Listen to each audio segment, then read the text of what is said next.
Welcome to Beyond the Fame, the channel that uncovers the hidden stories behind Hollywood's brightest stars. Today, we're diving into the glamorous yet tumultuous world of the 1970s, a decade that gave rise to some of the most iconic actresses of all time. But not all stars shone equally bright in the eyes of Hollywood. Some of these talented women, despite delivering stellar performances, faced intense scrutiny, backlash, and even exile from the entertainment industry. What made these actresses fall out of favor? Was it their personalities, their choices, or simply the changing dynamics of the industry? In this episode, we'll explore the careers of famous 1970s actresses whom Hollywood couldn't stand, examining the rise, fall, and legacy of these stars. From creative clashes with studios to public scandals, these women's stories highlight the complexities of being a star in the turbulent era of the 1970s.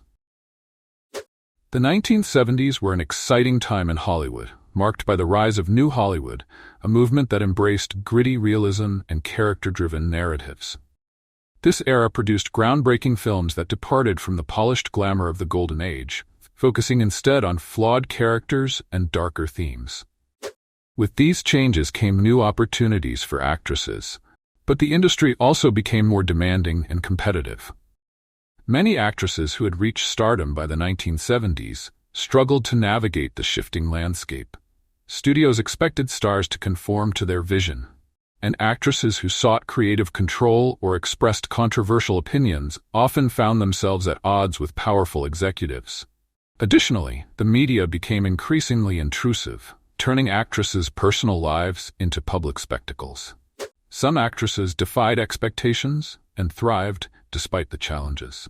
Others, however, became casualties of an industry that preferred conformity and silence. Let's now look at the stories of several famous 1970s actresses who fell out of Hollywood's favor and explore what caused the rift between them and the film industry. Faye Dunaway's entrance into Hollywood was nothing short of sensational. After her breakthrough role in Bonnie and Clyde, 1967, she became a household name. Starring alongside Warren Beatty, her portrayal of Bonnie Parker, a restless, ambitious criminal on the run, captivated audiences. The film marked a turning point in American cinema, ushering in the new Hollywood movement with its gritty realism and unconventional storytelling. Dunaway's performance earned her an Oscar nomination and solidified her place among Hollywood's elite. Dunaway's success only grew with time. She became known for playing emotionally complex women in critically acclaimed films like Chinatown, 1974, and Network, 1976. In Chinatown, she portrayed Evelyn Mulray, a sophisticated woman harboring dark secrets, a role that remains one of her most iconic. Her nuanced performance was instrumental to the film's eerie, tragic tone. 2 years later, Dunaway won an Academy Award for Network, 1976, where she embodied Diana Christensen, an ambitious, ruthless television executive. Her portrayal of Diana as a woman who sacrifices personal morals for professional success was chillingly prescient, a critique of media culture that still resonates today. But behind these towering performances lay an artist whose perfectionism and relentless pursuit of excellence often led to friction with directors, producers, and co-stars. As Dunaway's star continued to rise, so did stories of her being difficult to work with. She was known for demanding exacting standards, not just of herself, but of everyone on set. While some saw this as dedication to her craft, others viewed it as problematic. Directors and crew members complained about her intensity, and co-stars reported strained relationships. In Chinatown, Dunaway's creative clashes with director Roman Polanski became infamous. Polanski, known for his controlling directing style, demanded absolute obedience from his actors. During the production, tensions between the two boiled over when Polanski reportedly plucked a stray hair from Dunaway's head without warning in the middle of a scene. Furious at his intrusive behavior, Dunaway stormed off the set. The tension reached a peak when, according to some accounts, Dunaway threw a cup of urine at Polanski after being denied a bathroom break during a long shoot. Both denied the specifics of the incident publicly, but it added to Dunaway's reputation as someone difficult to manage. Her quest for creative control also led to friction on the set of Network. Director Sidney Lumet later described Dunaway's dedication as intense, but at times overwhelming. According to Lumet, she wanted everything perfect, and when it wasn't, she wasn't afraid to let people know. Still, Lumet acknowledged that her relentless approach contributed to her stellar performance and the film's success. Perhaps the most infamous chapter in Dunaway's career came with her role in Mommie Dearest, 1981, a biographical drama about Hollywood legend Joan Crawford. Dunaway's portrayal of Crawford was bold, theatrical, and unforgettable. However, the film, intended to be a serious drama, was quickly labeled as campy melodrama. What was meant to be a respectful exploration of Crawford's life turned into a cult classic for all the wrong reasons, with audiences laughing at scenes intended to be dramatic. On the set of Mommie Dearest, Dunaway's behavior became the stuff of legend. Crew members reported that Dunaway remained in character as Joan Crawford throughout filming, adopting Crawford's mannerisms and demanding the same treatment as her character. According to the makeup department, Dunaway insisted that they address her as Miss Crawford at all times. The shoot was plagued by rumors of on-set breakdowns, shouting matches, and a toxic working environment. Crew members alleged that Dunaway's perfectionism made every scene a grueling process, with endless takes and constant frustration. Co-star Mara Hobel, who played Crawford's daughter Christina, later recalled how difficult it was working with Dunaway, describing the set as a stressful environment. After the film's release, the backlash was swift. Critics mocked the over-the-top performance, and audiences fixated on lines like the now iconic "no wire hangers" scene. Dunaway later admitted that the film haunted her career, saying, "I think it turned my career in a direction where people would unfairly label me." Many in Hollywood grew wary of casting her, and her once flourishing career began to slow. Following the Mommie Dearest debacle, Dunaway found herself increasingly isolated from major projects. The industry's tolerance for her perfectionism diminished, and stories about her on-set behavior cast a shadow over her immense talent. While male actors who displayed similar intensity were often celebrated as passionate, Dunaway's behavior was criticized more harshly, reflecting the double standards that existed in Hollywood at the time. Studio executives and directors began to see her as a liability. Offers for major roles dwindled, and Dunaway was relegated to smaller films and TV appearances.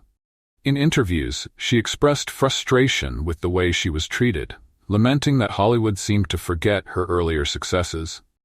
"I was punished for taking my work seriously," she said in a later interview. Despite the setbacks, Faye Dunaway's early work has stood the test of time. Films like Bonnie and Clyde, Chinatown, and Network remain essential viewing for cinema enthusiasts, and her performances are now regarded as some of the finest in film history.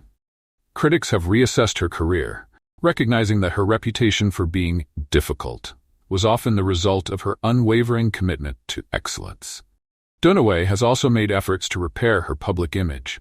In interviews over the years, she has reflected on her past behavior, expressing regret for some of the tensions on set but also defending her dedication to her craft.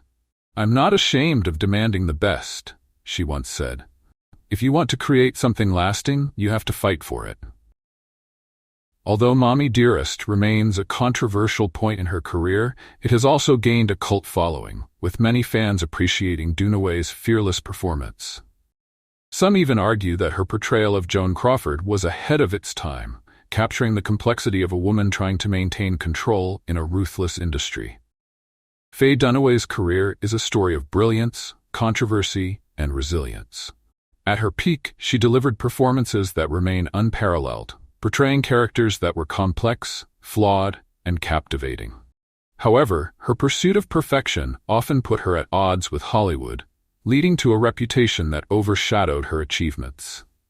While the industry may have turned its back on her after Mommie Dearest, time has vindicated Dunaway. Today, her contributions to cinema are celebrated, and younger generations of actors look to her performances as a benchmark of excellence. Her story serves as a reminder that true artistry often comes at a price, but it is a price worth paying. Dunaway's journey is not just a cautionary tale, but also a testament to the power of talent, perseverance, and passion. Despite the challenges she faced, her legacy endures as one of Hollywood's greatest actresses, a star who, no matter how difficult the journey, always demanded the best from herself and those around her. Jane Fonda entered the 1970s as a rising star, praised for her talent and versatility as an actress.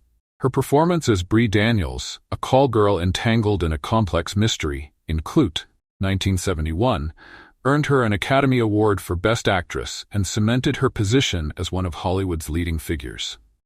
But Fonda's public persona extended far beyond the silver screen. Throughout the decade, she became one of the most controversial actresses in Hollywood, not because of her acting, but due to her outspoken political activism, which divided public opinion and alienated parts of the entertainment industry. By the early 1970s, Fonda was increasingly vocal in her opposition to the Vietnam War. She actively participated in anti-war protests, marched alongside activists, and used her platform to speak against U.S. involvement in Vietnam. However, it was her 1972 trip to North Vietnam that sparked the most significant backlash. Fonda's intention was to witness firsthand the devastation caused by U.S. bombings and to promote peace talks. But the visit quickly became a public relations nightmare. During her trip, Fonda toured a North Vietnamese military base where she was photographed sitting on an anti-aircraft gun used to shoot down American planes. That photograph became one of the most infamous images of the anti-war movement, earning her the enduring nickname Hanoi Jane. To many Americans, especially veterans and military families, the image was perceived as a betrayal, symbolizing support for an enemy state at the height of the war. The fallout from the photograph was immediate and severe. Veterans groups, conservative politicians, and media outlets condemned Fonda as unpatriotic, accusing her of aiding the enemy. Many called for a boycott of her films, and angry demonstrators protested outside theaters showing her movies. Letters poured in, some from grieving families of soldiers, expressing outrage and disappointment. Fonda later admitted that these letters were among the most painful consequences of her activism. Hollywood also reacted to the controversy. While the industry had traditionally welcomed politically active stars, Fonda's perceived alignment with North Vietnam was too controversial for many studios to overlook. Executives feared that her political image would damage box office sales, and some filmmakers became hesitant to work with her. In an interview years later, Fonda reflected on the incident, saying, "The gun photo will haunt me forever. It was thoughtless and I deeply regret it. I didn't think of the consequences at the time. It's something I will always apologize for." Despite her apologies, the photograph became a lightning rod for criticism, and the nickname Hanoi Jane stuck for decades, defining much of the public's perception of her throughout the 1970s and beyond. While the backlash from her activism was intense, Fonda continued to work in film, determined not to let public opinion derail her career. However, the boycott took its toll. Some of her films struggled at the box office, and she found it increasingly challenging to land roles that matched the impact of Clute. Nevertheless, Fonda's performances during this period demonstrated her resilience and dedication to her craft. She starred in Coming Home, 1978, a drama about a Vietnam veteran struggling to reintegrate into society, which many saw as a direct response to the war and her critics. Fonda's portrayal of Sally Hyde, a military wife who falls in love with a paraplegic veteran, earned her a second Academy Award for Best Actress. The film was praised for its sensitive depiction of veterans' experiences, and some critics noted that Fonda's involvement in the project was a powerful act of redemption. Fonda's political activism also strained some of her personal and professional relationships within Hollywood. Actor John Wayne, a staunch supporter of the Vietnam War, publicly criticized Fonda for her actions, calling her visit to North Vietnam treasonous. Meanwhile, other Hollywood figures, including Robert Redford and Donald Sutherland, stood by her side, admiring her conviction even if they didn't always agree with her methods. In her autobiography, Fonda revealed that even those who supported her politically advised her to tone down her activism for the sake of her career. However, she remained unapologetic in her commitment to social justice, later stating, "I wasn't interested in playing it safe. I was interested in making a difference." Her marriage to activist and politician Tom Hayden during this period further cemented her identity as both an actress and an activist. Together, they co-founded the Indochina Peace Campaign, advocating for an end to U.S. involvement in Southeast Asia. By the early 1980s, Jane Fonda's reputation was still tainted by the Hanoi Jane controversy, but she began to rebuild her public image through a surprising new venture: fitness videos. In 1982, she released Jane Fonda's Workout, which became an unexpected phenomenon, selling millions of copies and ushering in the era of home fitness.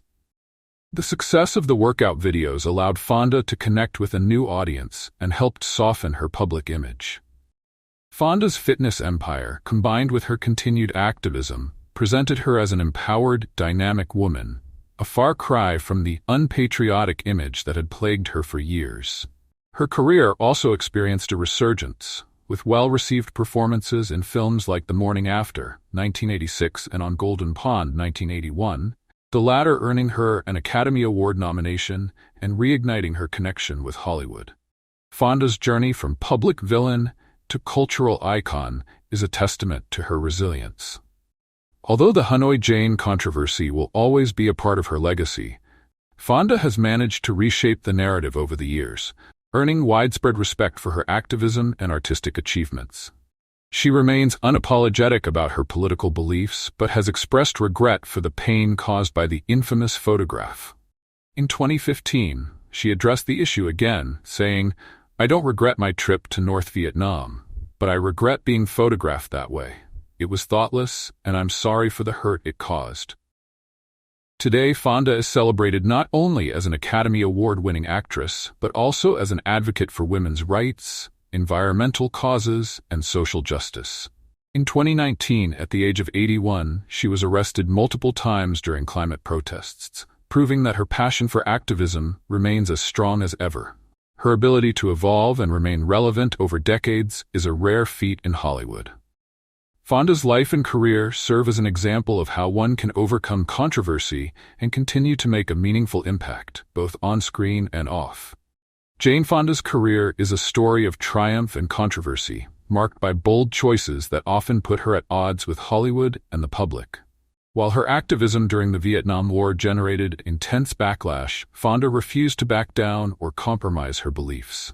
Over time, she not only redeemed her public image, but also became an icon of empowerment, inspiring future generations of actors, activists, and women in general.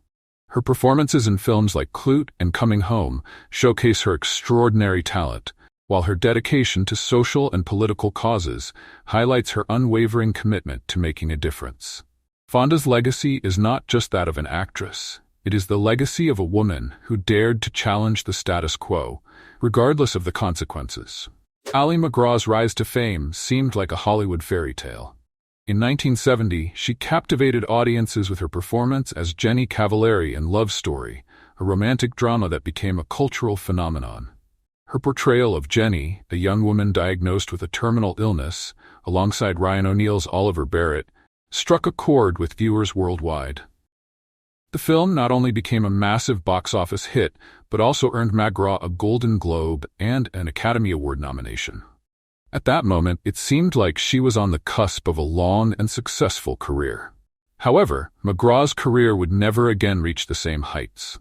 As her personal life became the subject of intense media scrutiny, her acting opportunities dwindled. Hollywood, which had once embraced her beauty and charm, ultimately discarded her. Behind the scenes, her relationship with Steve McQueen and the pressures of fame complicated her path, leading to what many would call one of the most unfortunate declines in Hollywood history. Ali MacGraw had started her career as a model and fashion assistant before transitioning into acting. Her big break came when she was cast as Jenny in Love Story, a role that would catapult her to international fame. MacGraw's natural beauty, elegance, and understated performance made her an instant sensation. The line, "Love means never having to say you're sorry," from the film became iconic, and audiences were captivated by the tragic romance at the heart of the story. However, despite the overwhelming success of Love Story, critics were divided about MacGraw's acting abilities. Some praised her for bringing authenticity and vulnerability to her role, while others dismissed her performance as flat and reliant on her looks. This tension between public adoration and critical skepticism would follow MacGraw throughout her career. After Love Story, Hollywood had high expectations for MacGraw, but finding roles that matched the impact of her breakthrough proved challenging. She was quickly typecast as the elegant, emotional love interest, which limited her opportunities. Films like The Getaway, 1972, a crime thriller in which she starred opposite Steve McQueen, showcased a different side of her, but critics still questioned her range. Adding to her struggles was the overwhelming pressure to replicate the success of Love Story. In an industry that often demands constant reinvention, MacGraw found it difficult to break free from the shadow of Jenny Cavallari. Several promising roles passed her by, either due to scheduling conflicts, reluctance from studios, or MacGraw's personal choices. These missed opportunities added to the perception that she was a one-hit wonder. At the same time, MacGraw's personal life was becoming increasingly complicated. Her relationship with actor Steve McQueen, whom she met while filming The Getaway, became a tabloid obsession. Their romance was passionate but tumultuous, marked by intense love, jealousy, and control. McQueen was one of the biggest stars in Hollywood, but his off-screen behavior was notoriously difficult. He was known for being possessive and demanded that MacGraw put their relationship above her career. In interviews, MacGraw later admitted that McQueen's controlling nature made it hard for her to maintain her independence. "He didn't want me to work. He wanted me to be there for him, to be his partner, and I loved him so much that I went along with it." MacGraw's decision to prioritize her marriage over her career had lasting consequences. As she took time away from Hollywood, new stars emerged, and the industry quickly moved on. When her marriage to McQueen ended in a bitter divorce in 1978, MacGraw found herself both personally and professionally adrift. Studios, once eager to cast her, now viewed her as unreliable, a liability whose personal life overshadowed her talent. Rumors about MacGraw's professionalism also began to circulate. Some directors and producers complained that she lacked focus on set, attributing this to the distractions caused by her relationship with McQueen. One story from The Getaway set suggests that McQueen's jealousy reached such levels that he would visit the set unannounced to monitor her interactions with male co-stars. These visits reportedly caused tension between the couple and disrupted production. Friends of MacGraw, however, painted a different picture. They described her as someone caught between her love for McQueen and her desire for a career, with the pressures of both pulling her in opposite directions. She was in love, deeply in love, and that made her vulnerable, one close friend recalled. She wanted to be with Steve, but she also wanted to act. It's just that Hollywood wasn't patient. By the late 1970s, MacGraw's absence from the screen became noticeable. While other actresses of her generation, such as Faye Dunaway and Jane Fonda, were securing high-profile roles and awards, MacGraw's career had stalled. Studios were hesitant to take a chance on her, given the combination of critical skepticism, personal drama, and industry gossip. When she did return to acting, it was in roles that failed to capture the same magic as Love Story. Films like Convoy, 1978, and the TV miniseries The Winds of War, 1983, were well received, but they didn't reignite her career. By this point, MacGraw had accepted that her time as a Hollywood leading lady had passed. In the 1980s, MacGraw began to shift her focus away from acting, finding fulfillment in other areas of her life. She embraced wellness, yoga, and spirituality, becoming an advocate for healthy living.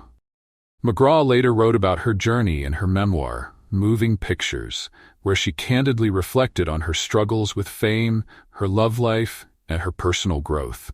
"Hollywood is a tough business, and I wasn't tough enough for it," MacGraw wrote. "But I've found something more meaningful, something that makes me feel whole." Her transition into writing and wellness resonated with many who admired her ability to reinvent herself. While she may not have had the long, illustrious career that some had predicted, MacGraw found a sense of purpose beyond the spotlight, a star who shined bright, if only briefly. Though Ally MacGraw's time at the top was brief, her impact on Hollywood remains undeniable. Love Story continues to be remembered as one of the most iconic romantic films of all time, and MacGraw's portrayal of Jenny Cavallari is etched into cinematic history.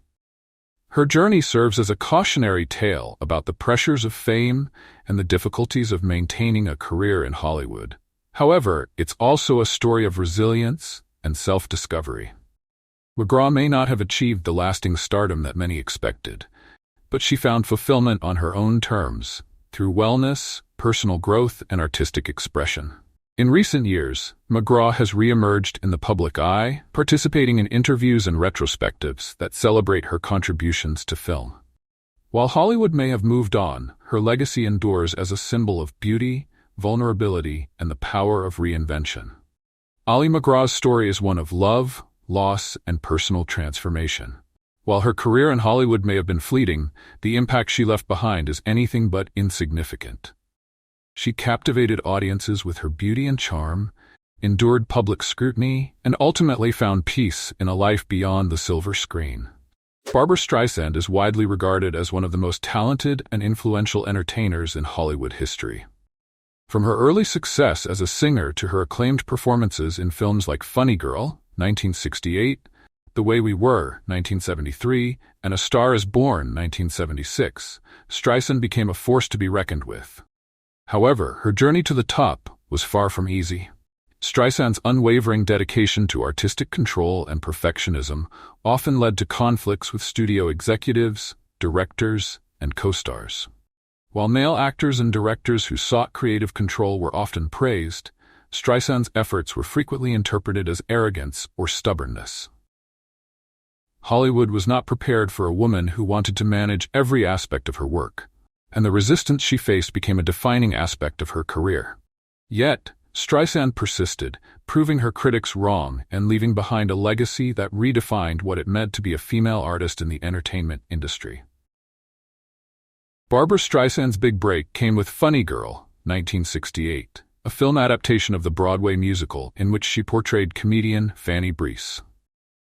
Streisand's performance earned her an Academy Award for Best Actress and introduced her to film audiences as both a gifted singer and a compelling actress.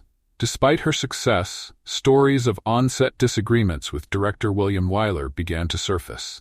Streisand reportedly had strong opinions about her character and the film's direction, which clashed with Wyler's vision. Even at the beginning of her film career, Streisand was unwilling to conform to the passive role Hollywood often assigned to actresses. This set the tone for future collaborations, where she would increasingly demand more control over her projects, leading to both artistic triumphs and professional tension. Streisand's role in The Way We Were, 1973, alongside Robert Redford, remains one of her most beloved performances. However, rumors of tension on set began circulating even before filming wrapped. Director Sidney Pollack later admitted that Redford had been reluctant to work with Streisand, fearing she would try to dominate the project. While Redford was reportedly reserved on set, Streisand was highly involved, offering input on everything from costumes to dialogue. Pollack later acknowledged that Streisand's suggestions often improved the film, but also admitted that her insistence on perfection could be overwhelming. Barbra always knew what she wanted, and sometimes it was hard to keep up, Pollack said in an interview. But you have to respect someone who cares that much about the work. Despite the behind-the-scenes challenges, The Way We Were became a box office success, and Streisand's performance earned critical acclaim.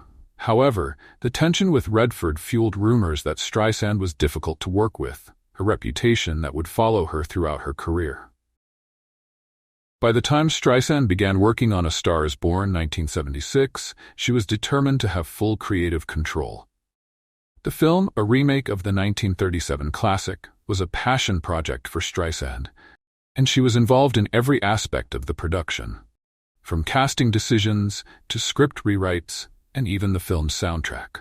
However, this level of involvement created tension between Streisand and the film's original director, Frank Pearson. According to Pearson, Streisand's need for control often led to disagreements about the film's direction. In an article published after the film's release, Pearson described Streisand as relentless and suggested that her perfectionism made the production difficult. Barbra wanted everything her way, and she wasn't going to settle for anything less. It made for some tense days on set. One of the most infamous incidents involved a disagreement over lighting. Streisand, who was also producing the film, wanted the lighting to flatter her, while Pearson wanted to prioritize realism. Streisand ultimately got her way, and many insiders noted that this marked a turning point in her career, proving that she could successfully stand her ground and get results. Despite the challenges, A Star is Born was a commercial hit and earned Streisand an Oscar for Best Original Song. However, the film's troubled production reinforced the narrative that Streisand was difficult to work with, a label that she found both frustrating and unfair.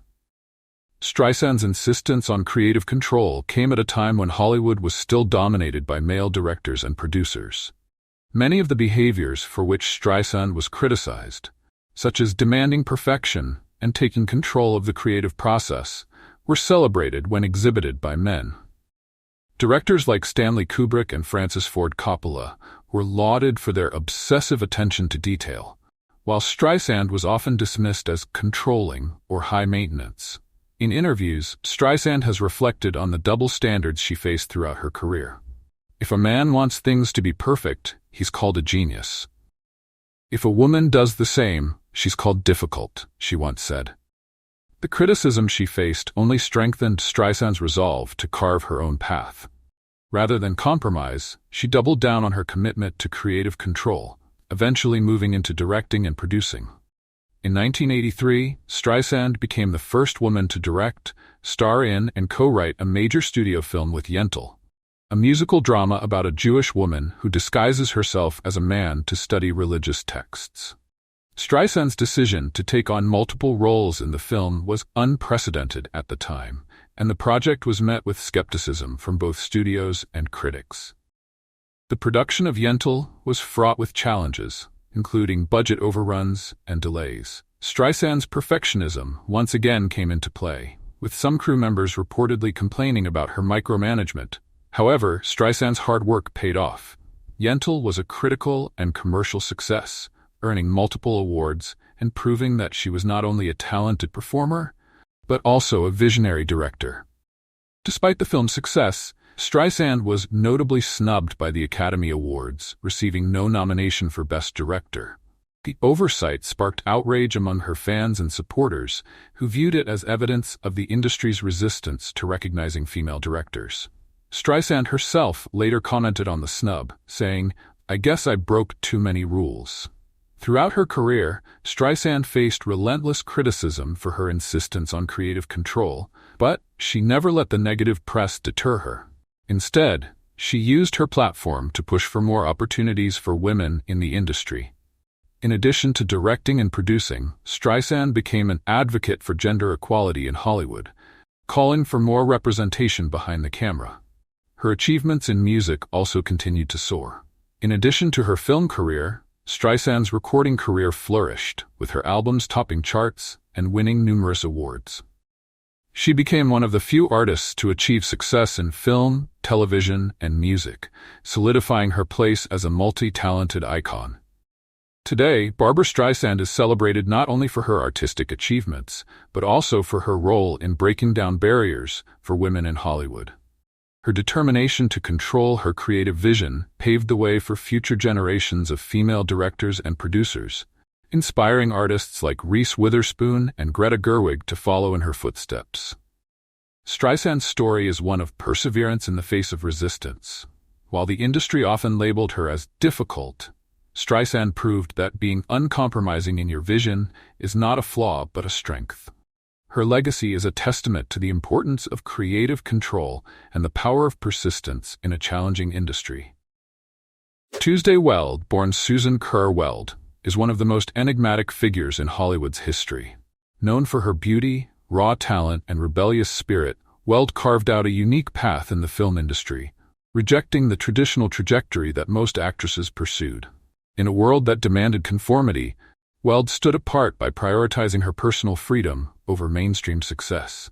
Her career was marked by a series of bold choices, turning down roles in iconic films like Bonnie and Clyde, and Rosemary's Baby, and avoiding the carefully managed stardom machine that many of her peers embraced.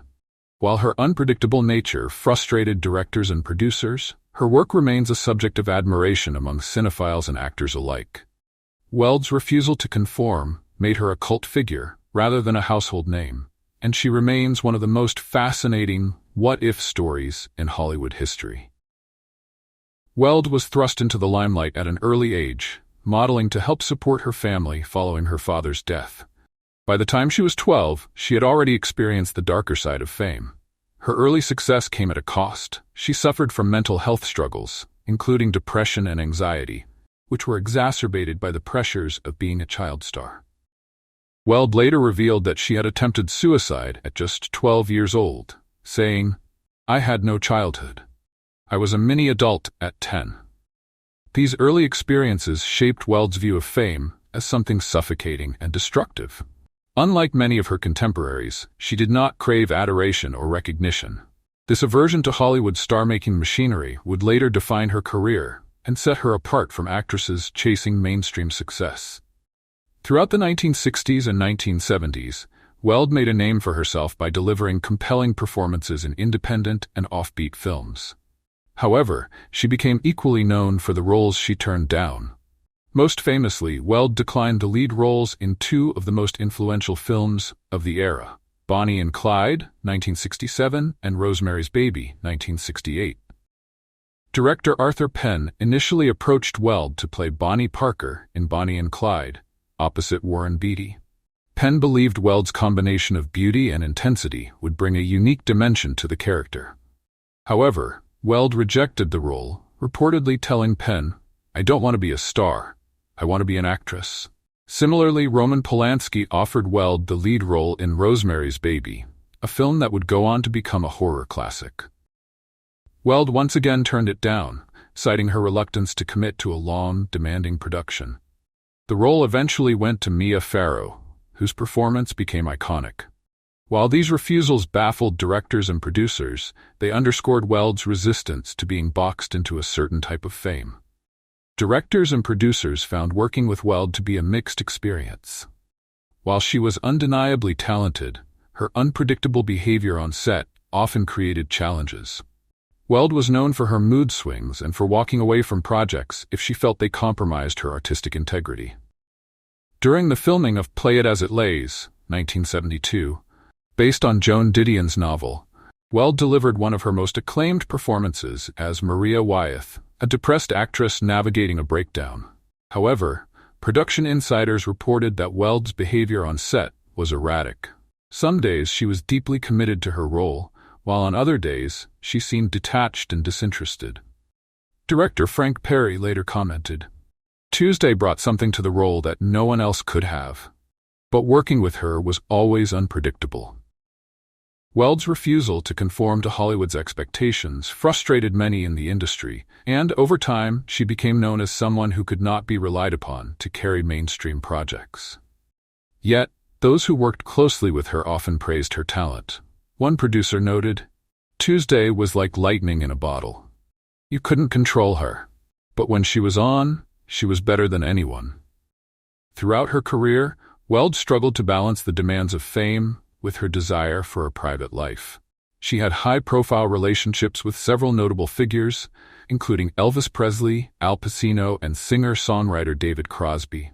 However, these relationships often ended in heartbreak, with Weld retreating further from the public eye each time. Her marriage to British actor Dudley Moore in the late 1970s was another tumultuous chapter in her personal life. Moore, known for his comedic roles, and Weld, with her more introspective personality, were an unlikely pair. Their marriage was marked by emotional ups and downs, and the couple eventually divorced, leaving Weld more disillusioned with Hollywood's glamorous image of romance. Friends and colleagues have described Weld as someone deeply sensitive and wary of emotional entanglements. Her ambivalence toward both fame and relationships added to her mystique, making her seem like a star who never quite fit into the Hollywood mold. As her contemporaries pursued Oscars and blockbuster roles, Weld continued to choose smaller, more personal projects. While this limited her mainstream visibility, it endeared her to film enthusiasts who admired her for following her own path. She earned critical acclaim for her roles in films like Looking for Mr. Goodbar, 1977, and Thief, 1981, but these films did not propel her back into the Hollywood spotlight. Weld's selective approach to acting made her a cult figure, a status she seems to have embraced. Rather than chase fame, she built a career on her own terms, working only when she felt inspired. In a rare interview, Weld reflected on her career, saying, "I didn't want to be famous. I just wanted to live my life and do the work I cared about." Tuesday Weld's career may not have followed the conventional path to stardom, but her influence can be seen in the work of later actresses who similarly rejected Hollywood's expectations. Actresses like Chloe Sevigny and Kristen Stewart, known for their unconventional career choices and resistance to celebrity culture, have cited Weld as an inspiration. Film critics continue to celebrate Weld's performances, praising her ability to convey vulnerability and emotional complexity. Play It As It Lays is now regarded as a cult classic, with Weld's portrayal of Maria Wyeth earning newfound appreciation in recent years. Many believe that had Weld embraced Hollywood's star-making machinery, she could have become one of the defining actresses of her generation. Tuesday Weld's story is one of talent, rebellion, and independence. In a world that demanded conformity, Weld refused to play by the rules, choosing personal freedom over fame. While her unconventional approach limited her mainstream success, it also allowed her to create a body of work that remains deeply respected by those who value authenticity and artistic integrity. Today, Weld is remembered not only for the roles she played, but also for the ones she refused. Her career is a reminder that there is more than one way to define success, and that sometimes the greatest triumph is staying true to oneself. While Hollywood may have initially turned against these actresses, time has allowed for a reassessment of their contributions. Today they are seen as trailblazers who challenged norms, pushed boundaries, and left an indelible mark on the industry. The 1970s was a transformative period for Hollywood, offering both new opportunities and unique challenges for actresses. For those who sought creative control or spoke their minds, the industry often responded with hostility. However, their stories are not just about conflict. They are about resilience, reinvention, and ultimately triumph. Thank you for watching Beyond the Fame. If you enjoyed this exploration of Hollywood's misunderstood stars, make sure to like, subscribe, and hit the notification bell. Which 1970s actress do you think deserved better treatment from Hollywood? Let us know in the comments. Stay tuned for more deep dives into Hollywood's history as we uncover the stories behind the stars who defined an era. Thanks for watching in this video.